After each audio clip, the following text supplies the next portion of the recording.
Hi കൂട്ടുകാരെ, അജ്മാനിലേക്കൊരു vacancy വന്നിട്ടുണ്ട്. നാടൻ പൊരിപ്പും കടികൾ അറിയുന്ന ആൾക്കാർക്കാണ് വേക്കൻസി വന്നിരിക്കുന്നത്. അജ്മാനിലേക്കാണ്. സാലറി 2000 ദിർഹംസാണ് പറഞ്ഞിരിക്കുന്നത്. പണി നല്ലപോലെ അറിയുന്നവർക്കും എക്സ്പീരിയൻസ് ഉള്ള ആൾക്കാരാണെങ്കിൽ അവർ പണി കണ്ടിട്ട് ശമ്പളം കൂട്ടി തരുമെന്ന് പറഞ്ഞിട്ടുണ്ട്. പിന്നെ നമ്മുടെ ഒരു സുഹൃത്ത് വഴിയാണ് വന്നിരിക്കുന്നത്. ഇതൊരു ഏജൻസി അല്ല. ഒന്നാമത്തെ കാര്യം അതാണ് പറയുന്നത്, ഏജൻസി അല്ല. ഇത് നിങ്ങൾക്ക് ടിക്കറ്റും വിസിറ്റിംഗ് മാത്രം എടുത്ത് നേരിട്ട് ചെല്ലാവുന്നതാണ്.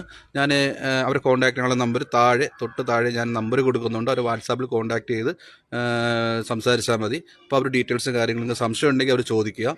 ഇത് ഒരിക്കൽ കൂടി പറയുകയാണ്, ഇത് ഏജൻസി അല്ല. അതുകൊണ്ട് നിങ്ങൾ ധൈര്യമായിട്ട് നിങ്ങൾക്ക് പോവാം. പിന്നെ ബാക്കിയുള്ള നിങ്ങൾക്ക് ഡീറ്റെയിൽസ് കാര്യങ്ങൾ അറിയുമെങ്കിൽ അവരോട് കോൺടാക്ട് ചെയ്താൽ മതി. പക്ഷേ നല്ല ജോലിയാണ്. അവിടെ ലീവ് വേക്കൻസി വന്ന് കിടക്കുന്നതുകൊണ്ടാണ് എന്നെ കോൺടാക്ട് ചെയ്തത്. അപ്പോൾ എത്രയും പെട്ടെന്ന് നിങ്ങൾ ഈ തന്നിരിക്കുന്ന നമ്പറിലേക്ക് കോൺടാക്ട് ചെയ്യുക. ഈ വീഡിയോ കാണുന്നവരെല്ലാം എന്നെ ഫോളോ ചെയ്താൽ ഇതേപോലത്തെ നല്ല ഗൾഫ് വേക്കൻസിയൊക്കെ വന്നിട്ടുണ്ടെങ്കിൽ ഞാൻ ഈ വീഡിയോ ചെയ്യുന്നതാണ്. പിന്നെ ജോബ് ആവശ്യപ്പെടുന്നവർക്കൊക്കെ ഈ വീഡിയോ ഷെയർ ചെയ്ത് കൊടുക്കുക. അതുപോലെ തന്നെ പിന്നെ ഒന്ന് ഫോളോ ചെയ്യുക. ഓക്കെ.